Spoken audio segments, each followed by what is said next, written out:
জ্যোতিন্দ্ৰ ঠাকুলাৰী ডাঙৰীয়া, প্ৰয়াত অশোক ৰঞ্জন ভট্ট ডাঙৰীয়া আৰু বাইদেউ প্ৰয়াত মাইকন চক্ৰৱৰ্তী বাইদেউ।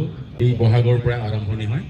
আমাৰ কৃষি যিহেতু প্ৰধান দেশ, আমি ইয়াত বসবাস কৰা সকলে নিজস্ব স্বকীয়তা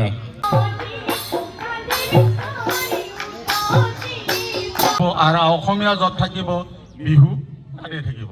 এইখিনিতে ডক্টৰ ভূপেন হাজৰিকাই তেওঁৰ গীতৰ কথাত বঢ়িয়াকৈ কৈ গৈছিল আৰু এই তেওঁৰ কথাখিনিৰ এফাকি কিবা কৈ তেওঁৰ ভাষণ মাৰিছোঁ।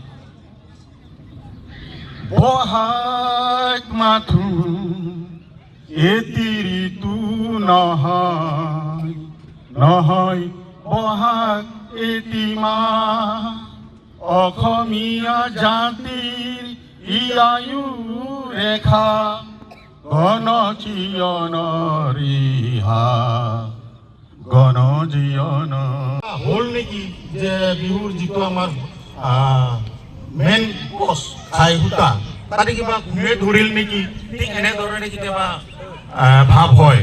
সেয়ে এতিয়া আমি এইবিলাকত সচেতন মনে চিন্তা কৰিব লগা হৈছে, নহ'লে কিন্তু অনাগত দিনত আমি ইয়াৰ কথা নিশ্চয়কৈ ফল কিছু ভুগিব লাগিব।